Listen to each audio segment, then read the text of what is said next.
Capítulo 13. Em que Passepartout prova mais uma vez que a fortuna sorri aos audaciosos. O plano era audacioso, eivado de dificuldades, impraticável talvez. Sr. Fogg iria arriscar sua vida, ou pelo menos sua liberdade, e assim a realização de seus projetos, mas não hesitou. Encontrou, ademais, em Sir Francis Cromarty um auxiliar decidido. Quanto a Passepartout, estava pronto, podiam dispor dele. A ideia do patrão o exaltava. Sentia um coração, uma alma sob aquela aparência gélida. Começava a amar Phileas Fogg. Faltava o guia. Que lado tomaria? Não estaria inclinado a favor dos hindus? Na ausência de sua colaboração, era preciso pelo menos contar com a sua neutralidade. Sir Francis Cromarty perguntou-lhe diretamente. Meu oficial, respondeu o guia, sou Parsi, e esta mulher é Parsi. Conte comigo. Muito bem, guia, respondeu Sr. Fogg.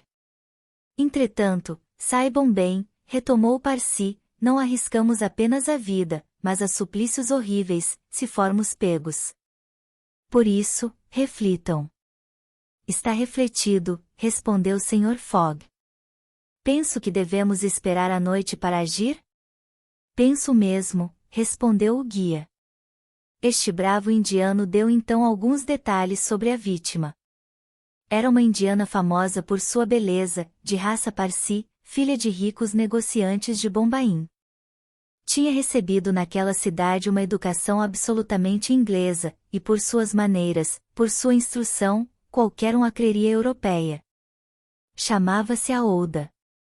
Órfã, foi casada contra a vontade com o velho Rajá do Bundelkund. 3 meses depois, ficou viúva. Sabendo a sorte que a esperava, fugiu, foi logo apanhada, e os parentes do Rajá, que tinham interesse em sua morte, destinaram-na a este suplício do qual parecia não poder escapar. Este relato só reforçou ao Sr. Fogg e seus companheiros, em sua generosa resolução. Foi decidido que o guia dirigiria o elefante para o pagode de Pillaji, do qual se aproximaria tanto quanto possível.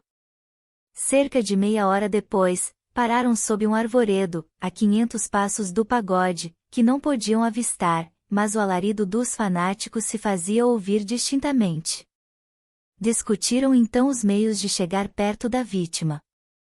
O guia conhecia este pagode de Pillaji, no qual afirmou que a jovem estava aprisionada.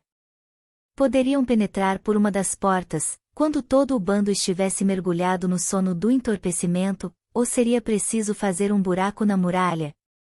Isso só poderia ser decidido no local e na hora.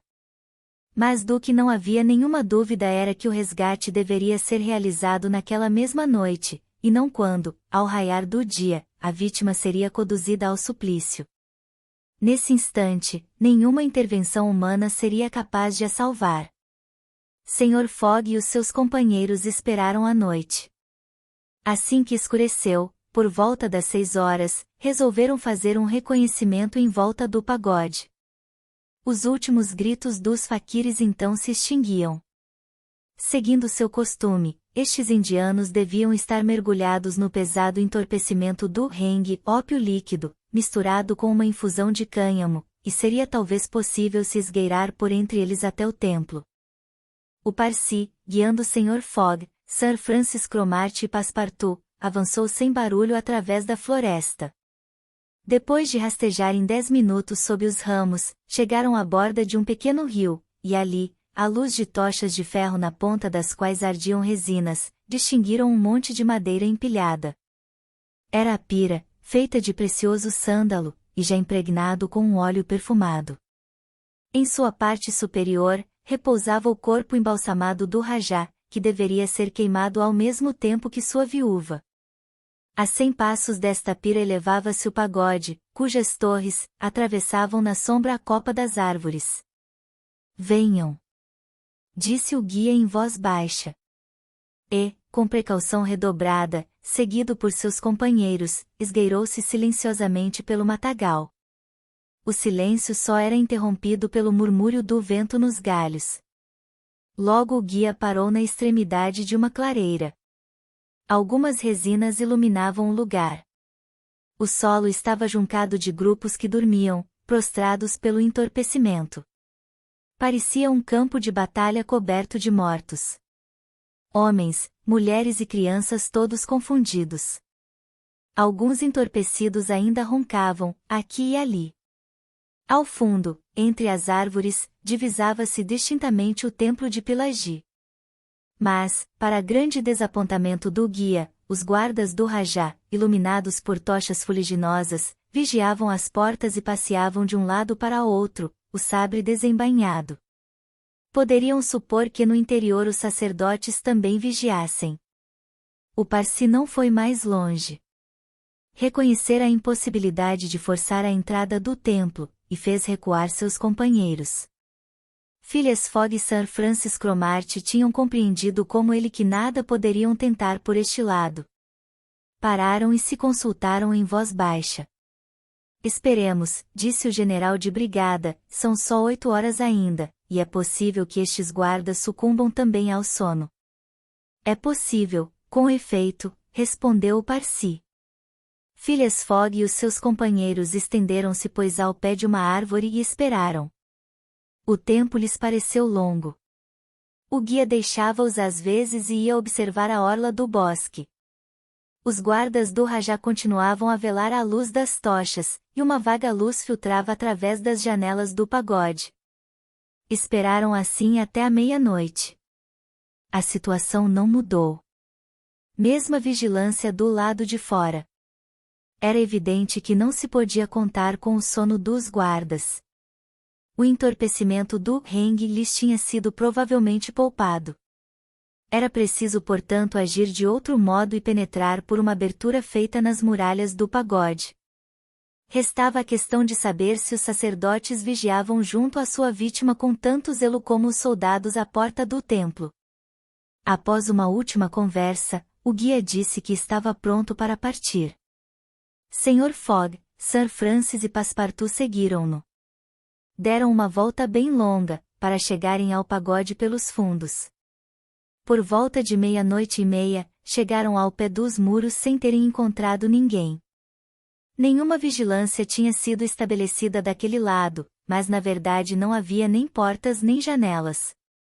A noite estava sombria. A lua, então em seu último quadrante, deixava apenas o horizonte, encoberto por densas nuvens. A altura das árvores aumentava ainda mais a escuridão. Mas não bastava ter chegado ao pé das muralhas, era preciso ainda fazer uma abertura. Para esta operação Phileas Fogg e os seus companheiros tinham apenas seus canivetes. Felizmente, as paredes do templo eram feitas de uma mistura de tijolo e madeira que não deveria ser difícil furar. Tirado o primeiro tijolo, os outros vieram facilmente. Puseram mãos à obra, fazendo o menor ruído possível. O Parsi de um lado, Passepartout do outro, trabalhavam para arrancar os tijolos, de modo a obter uma abertura com 2 pés de largura. O trabalho avançava, quando um grito se fez ouvir no interior do templo, e quase em seguida outros gritos responderam do lado de fora. Passepartout e o guia interromperam o trabalho. Teriam sido surpreendidos?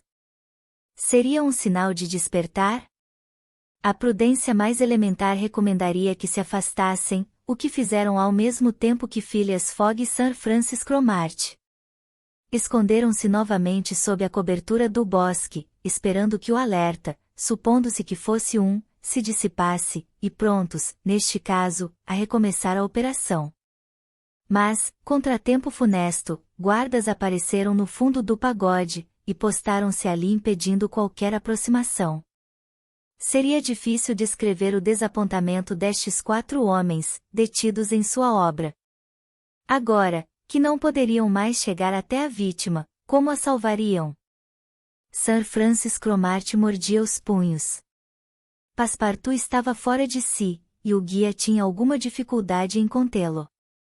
O impassível Fogg aguardava sem manifestar seus sentimentos. Só nos resta partir?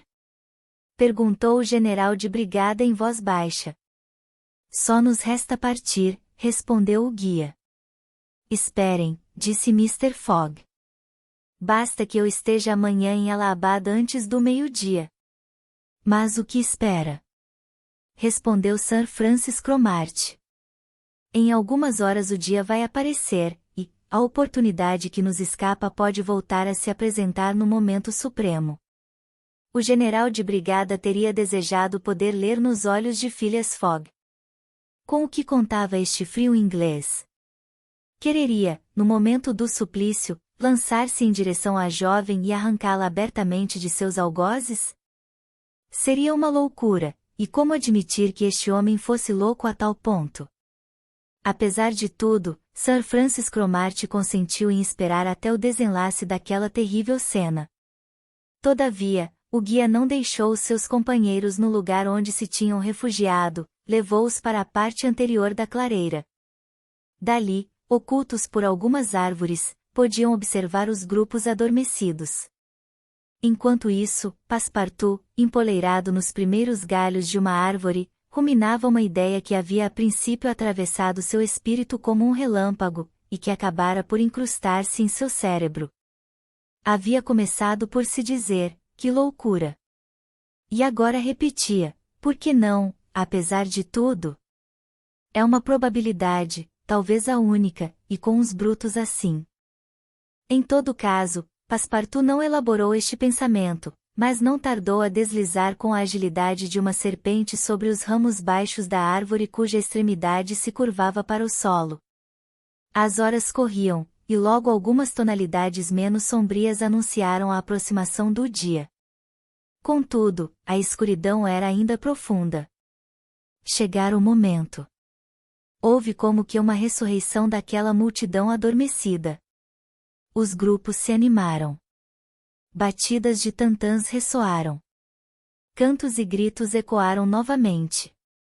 Chegará a hora em que a desafortunada iria morrer. Com efeito, as portas de pagode se abriram. Uma luz mais viva escapou do interior. Sr. Fogg e Sir Francis Cromarty puderam divisar a vítima, vivamente iluminada, que dois sacerdotes arrastavam para fora. Pareceu-lhes mesmo que, sacudindo o entorpecimento por um supremo instinto de conservação, a infeliz tentava escapar de seus verdugos. O coração de Sir Francis Cromarty pulou, e em um movimento compulsivo, agarrando na mão de Phileas Fogg, sentiu que aquela mão tinha uma navalha aberta. Neste momento, a multidão moveu-se. A jovem recaíra no torpor provocado pelas fumaças do cânhamo. Passou rodeada pelos faquires, que a escoltavam com suas vociferações religiosas. Phileas Fogg e os seus companheiros, confundindo-se com as últimas fileiras da multidão, seguiram-na. 10 minutos depois, chegaram à beira do rio e pararam a menos de 50 passos da pira, sobre a qual estava estendido o corpo do Rajá. Na semi-obscuridade, viram a vítima absolutamente inerte, estendida aos pés do cadáver de seu esposo. Depois uma tocha foi aproximada e a madeira, impregnada de óleo, logo se inflamou. Neste momento, Sir Francis Cromarty e o guia contiveram Phileas Fogg, que num momento de generosa loucura, se lançava em direção à fogueira. Mas Phileas Fogg já os havia repelido, quando a cena subitamente mudou. Um grito de terror se elevou. Toda aquela multidão se prostrou por terra, assombrada.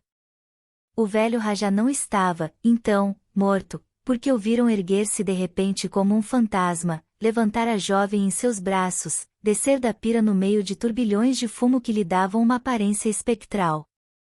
Os faquires, os guardas, os sacerdotes, tomados por súbito terror, estavam lá, face sobre a terra, sem se atreverem a levantar os olhos e contemplar um tal prodígio. A vítima inanimada passou carregada por braços vigorosos que a levavam, e sem que parecesse lhes pesar.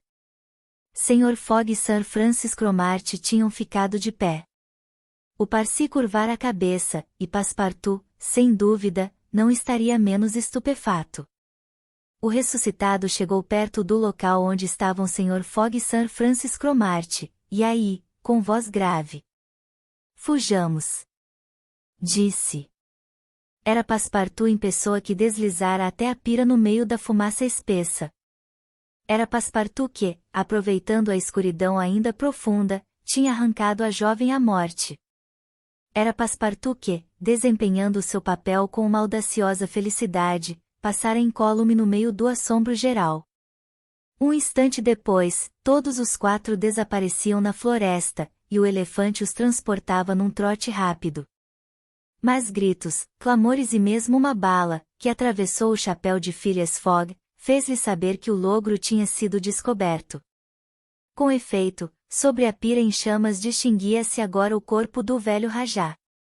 Os sacerdotes, saídos de seu terror, tinham compreendido que um rapto acabara de se consumar. Imediatamente tinham se precipitado na floresta. Os guardas os tinham seguido. Fizeram uma descarga, mas os raptores fugiam rapidamente, e, em pouco tempo, achavam-se fora do alcance das balas e das flechas. Fim do capítulo 13.